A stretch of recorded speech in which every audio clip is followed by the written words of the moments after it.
You've cleaned up your diet, you're eating more vegetables, cutting back on sugar, maybe even tracking your meals. And yet, the joint pain is still there. The hot flashes keep waking you up at 3 in the morning. The bloating after dinner hasn't budged. You feel like you're doing everything right, and your body is still not cooperating. What if I told you that the oil you're cooking with, the one in your frying pan right now, might be quietly making every one of those symptoms worse? That's what we're covering today. The connection between seed oils, inflammation, and your menopause symptoms, and what to cook with instead. Stay with me, because once you understand this, it genuinely changes what you put in your kitchen. I'm Stephanie Johnson from Real Food Science, where I cover evidence-based anti-inflammatory nutrition, specifically for women in perimenopause and menopause. Everything I share is grounded in the research, not trends, not fear-mongering, just what the science actually shows, explained in a way that's actually useful. By the end of this video, you'll know 3 things. 1, what seed oils actually are and why they're in almost everything. 2, the specific biological mechanism by which they amplify menopause symptoms. And 3, the practical swaps that make a real difference without making cooking complicated. Let's start with the basics. What actually are seed oils? Seed oils are vegetable oils extracted from seeds.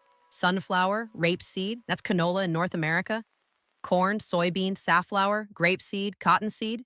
You'll find them in supermarket cooking oils labeled vegetable oil or blended oil, in almost every packet of crisps, crackers, and biscuits, in shop-bought hummus, pesto, salad dressings, and in almost all restaurant and takeaway food because they're cheap in bulk. They became a staple of the Western diet from the 1950s onwards, initially promoted as heart-healthy alternatives to saturated fat. The science behind that claim has become much more complicated since then. But the oils never went away.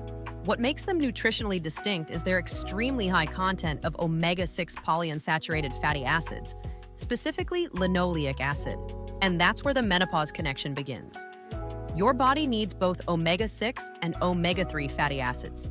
It can't make either from scratch. You have to get them from food. And the key is the ratio between them. For most of human history, people ate roughly equal parts omega-6 and omega-3, somewhere between 1:1 and 4:1. The modern Western diet sits at somewhere between 15:1 and 20:1 in favor of omega-6, largely due to seed oils. Why does that ratio matter? Because omega-6 and omega-3 fatty acids compete for the same enzymes in your body. Enzymes that convert them into either pro-inflammatory or anti-inflammatory signaling molecules. When omega-6 dominates, those enzymes spend their time producing arachidonic acid, a precursor to the compounds that drive inflammation, pain signaling, and immune activation. Omega-3s, on the other hand, get converted into molecules that actively resolve inflammation. Molecules that tell your immune system to stand down. So flood your system with omega-6, and you're tipping the scales. You're moving towards a permanently elevated inflammatory state. Not dramatic, acute inflammation, but a low-grade simmering kind that researchers connect to chronic disease, metabolic dysfunction, and, yes, worsening menopausal symptoms. Here's where it gets specific to you. Estrogen is quietly one of your body's most powerful anti-inflammatory agents. It regulates immune function, suppresses certain inflammatory cytokines, and helps keep your gut lining intact. When estrogen declines during perimenopause, that protective buffer starts to fade. Your immune system becomes more reactive. Your gut becomes slightly more permeable. Your inflammatory baseline rises. This is why symptoms become relentless. Symptoms you barely felt in your 30s, mild joint stiffness, occasional bloating, afternoon brain fog, suddenly escalate. Now add a high omega-6 dietary pattern. You're not just dealing with the natural shift, you're adding fuel to it. Let's get specific. Hot flashes involve inflammatory signaling in the hypothalamus, the part of your brain that regulates temperature.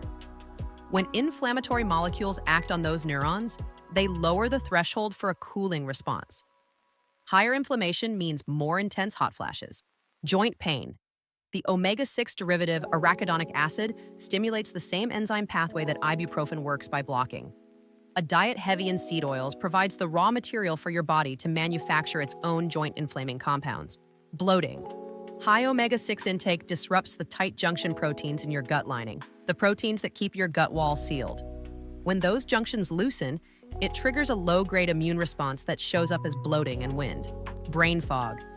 Your brain is roughly 60% fat by dry weight, particularly sensitive to the omega-6 and omega-3 balance. DHA is a structural component of brain membranes. When omega-6 dominates, it competes with DHA for incorporation into brain tissue. Multiple studies show this reduces cognitive performance and worsens mood regulation. It's about finding that balance. Before we get to the swaps, I want to be really clear. This is not about fear. Toxic is too strong a word. Seed oils aren't poison. Your liver can process them. The issue is chronic excess, consistently high omega-6 intake, shifting your inflammatory baseline upward. If you eat out, travel, or celebrate, seed oils will be on the table. That's fine. The goal isn't a seed oil-free existence. The goal is reducing your chronic baseline exposure. The oils you use every day, the packaged snacks you buy every week. So, what do you actually cook with? This is genuinely simple. For everyday cooking, sautéing, pan cooking, extra virgin olive oil is the gold standard. It's richest in oleocanthal, a natural QX2 inhibitor. It actively works against inflammation just like ibuprofen. Or butter and ghee. Saturated fat is thermally stable, producing no inflammatory cascade. For high heat, use ghee or avocado oil. For baking, use butter or coconut oil. For cold use, salad dressings, extra virgin olive oil or flaxseed oil. And on labels, look for sunflower oil, rapeseed oil, vegetable oil, corn oil, soybean oil, or anything labeled blended oil. If one of those appears in the first 3 ingredients of a packaged food, it's a seed oil product. Start with your everyday oil. If you're thinking, is seed oil the main thing driving my symptoms? I've got something free for you. I've created a menopause bloat trigger checklist. It's a free download that walks you through common factors behind midlife bloating.